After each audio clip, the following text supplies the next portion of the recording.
Hello, beautiful viewers. Thomas, author of the Cosmos. Prepare to indulge in experiencing sheer bliss, because today another riveting, captivating, stellar unboxing video is about to be brought to fruition. What item will I be unboxing? What item will I be opening? Without further delay, without further procrastination, allow me to elicit the packaging.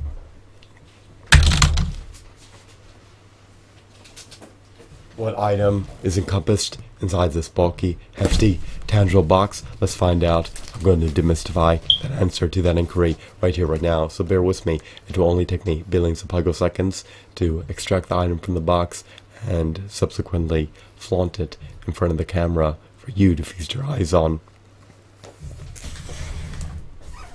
Alrighty, I'm going to utilize this nifty pair of scissors to render an aperture in the box.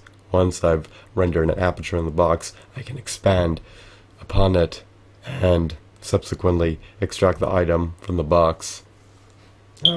Now, I would like to notify you that this box is likely comprised of a multitude of items as opposed to only one item, but it may be comprised of just one item.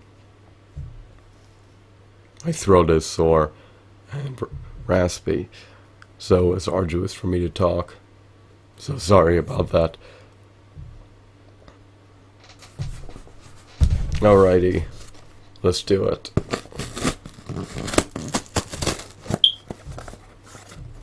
As you can see, the box has been partially ravaged. I'm actually going to open it the traditional way.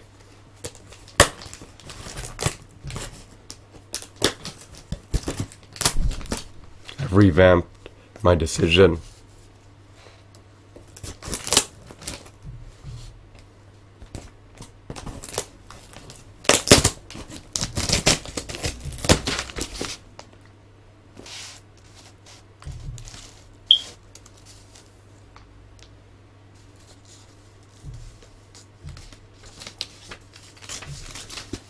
The seal has nearly been severed.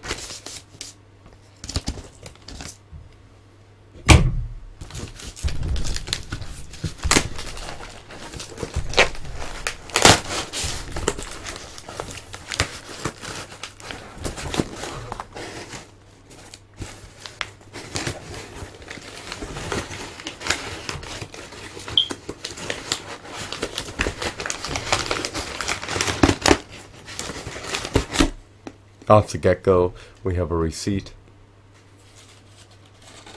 that can be relegated to the trash.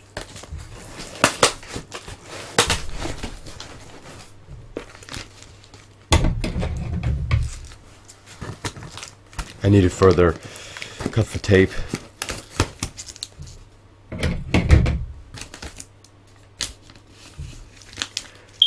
That's stifling the unboxing process.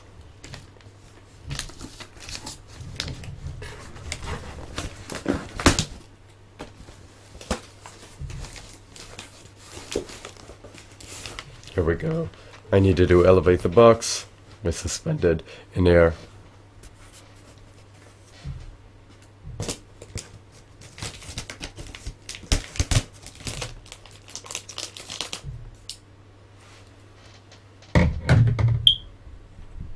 It's arduous to talk when your throat is sore. This is an agonizing experience. This is a tumultuous time.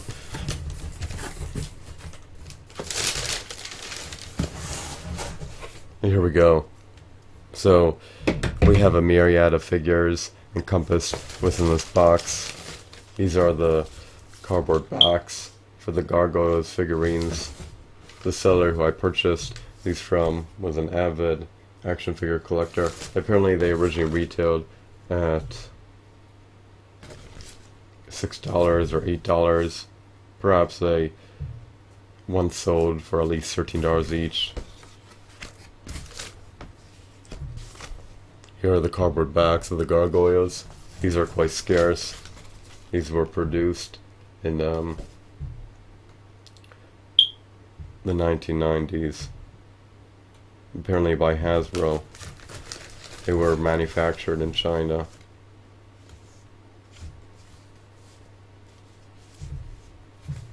Are you an avid, devout Gargoyles fan? Do you relish the series? Do you have a prodigious action figure collection? If you want to amplify your collection, you may want to consider adding Gargoyles to your collection. They coincide well with a 6-inch or 5-inch action figure line. You can buy the Castle playset, which is a Gargoyles stronghold.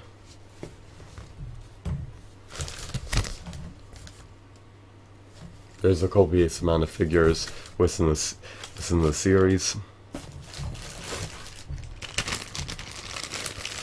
We have this individual.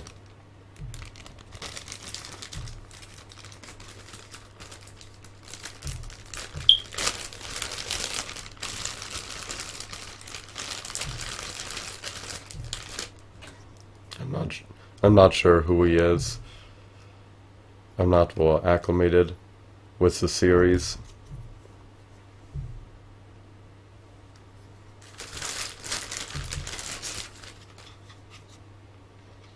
You can equip his wings, or they could be detached at your discretion.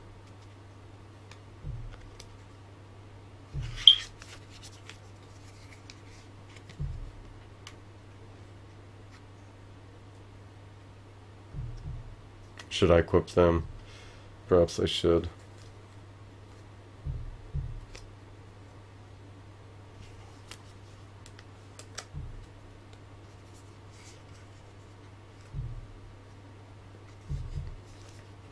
They seem to be a bit loose. At least the right one does. Here's one of the Gargoyles. I'm not sure of his moniker. I could try to find it. Could try to find out his name later.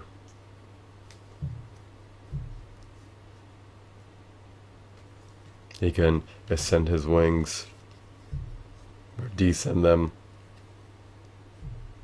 to give off the illusion that he's flying. He lacks finger joint articulation. He lacks an ankle pivot. He does not have ample points of articulation. He can ascend or descend his arms.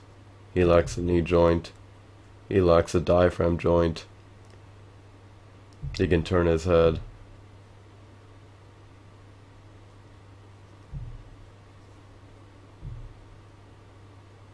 Or swivel his head, I should say.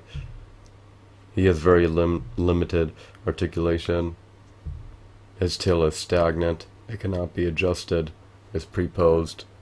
This figurine is relatively disappointing by today's standards, but for a 1990s figurine, it's not too bad, I suppose. I love his aesthetics. I love his hues. I love his textures.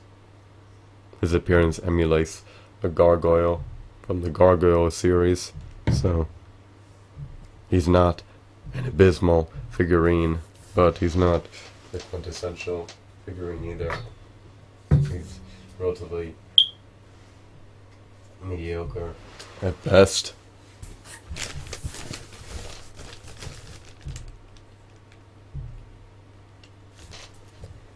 Which one is he? Let's find out.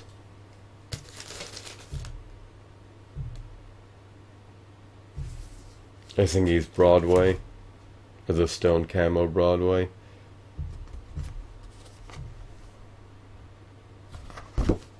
So that's likely his moniker. It's probably Broadway. That's a unique, novel, usual name. Moving on, we have another figurine.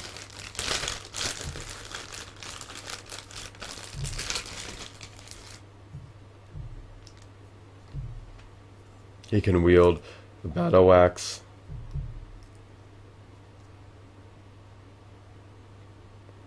He can charge into the fray of battle and decimate anyone within his vicinity. He can maul them to death. Again, he looks akin to the other gargoyle, with the caveat of having disparate skin tone. His skin tone looks light blue or teal.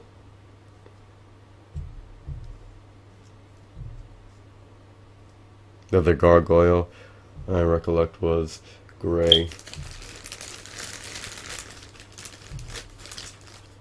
His wings can be attached or detached. Is this figurine an anomaly? No. He's just a gargoyle. Keen about charging into the very battle. Defending the feeble, the innocent.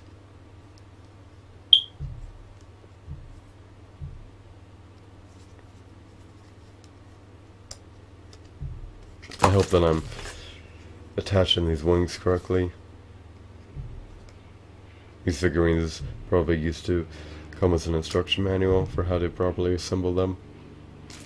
I'm just willy-nillying my way through the process of building them.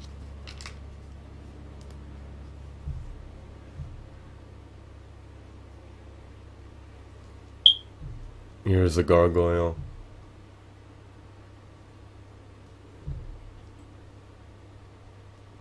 I would love to suspend these figurines in the air and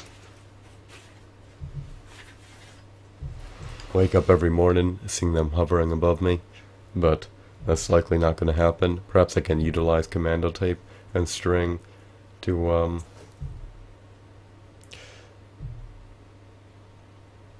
bring that vision to fruition.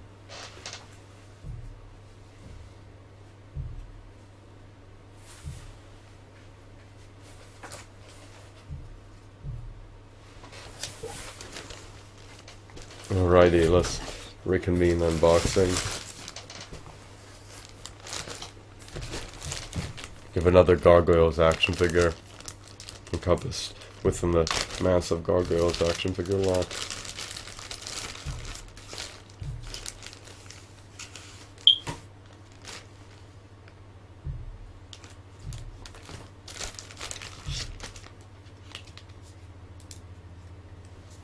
He also comes with wings. He can clench his teeth together or release his jaw at his own discretion. He has a lever in the back that can be utilized to open and close his mouth. Just like the other gargoyles, he comes equipped. Well, his wings became severed, but he's supposed to become equipped with wings.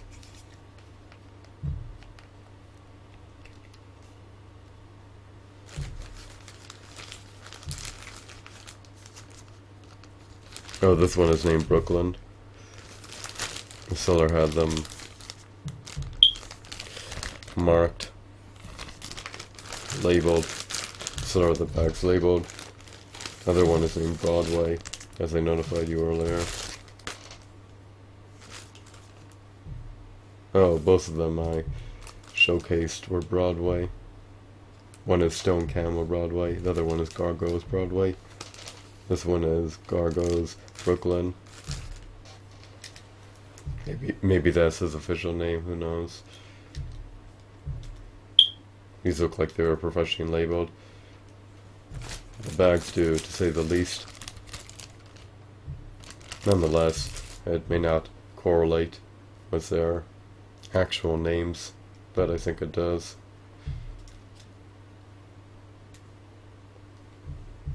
For an avid, devout Gargoyles fan to not know their names is unusual.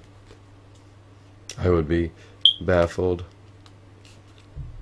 and awestruck as the seller didn't know all their names and mislabeled them, so he likely labeled them all correctly. That's what I presume. If he's going to invest this much money into buying the action figures in the 1990s, then he probably knows all of their monikers and therefore labeled them properly. So here we have one of the gargoyles. Once again, this one is supposed to represent Brooklyn.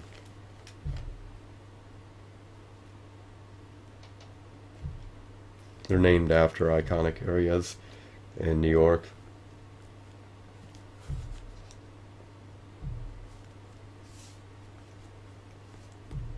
I love Broadway in Manhattan, so I'm fond of Brooklyn, one of the 5 boroughs located near Manhattan.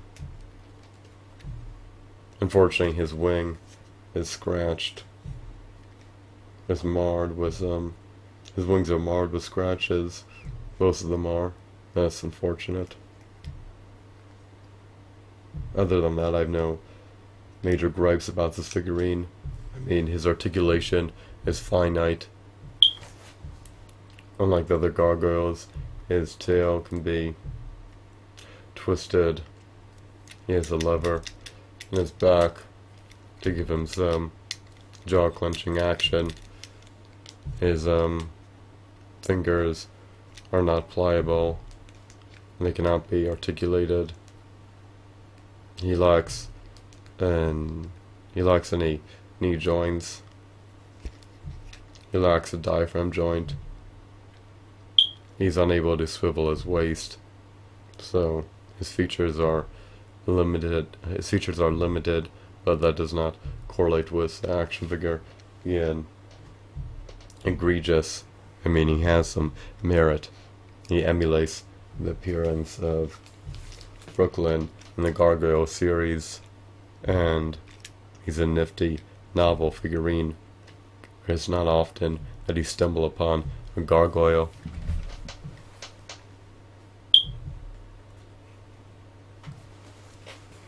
I just want to verify something. Bear with me real briefly.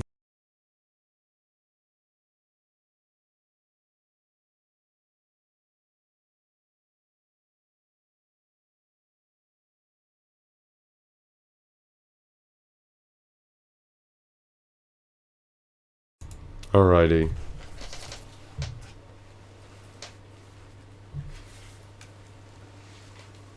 So maybe this character's skin is more of a light blue than a teal. Who knows? My vision is abysmal. My senses are beginning to atrophy. They're withering away. Their prowess is diminishing as I age. Lastly, we have the one and only illustrious, renowned Bronx. He has 4 legs, which is stating the obvious. If you pull his right leg back, you can open his jaw. If you push it forward, his jaw will shut. His teeth will be clenched together, and he will look more menacing, more intimidating, and more audacious. He looks as though he's on the cusp of charging into the fray of battle and devouring anyone within his proximity. He's vicious.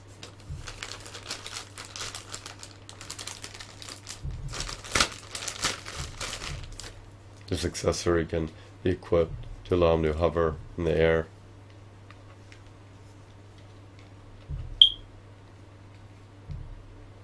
I'm not going to equip it. Right now I'm going to abstain from utilizing it.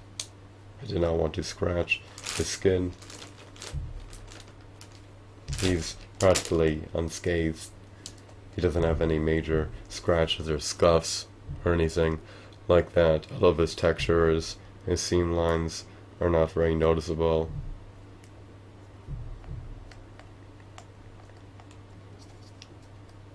His tongue cannot be articulated. It's stagnant. It's relegated to one spot.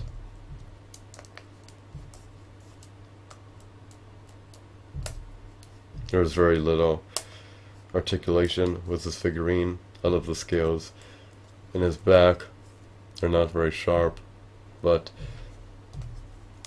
they do look epic. So, this is a divine, stupendous, fascinating figurine. He has beady little eyes. His ears look akin to elven ears. They're relatively long, in stark contrast to human ears.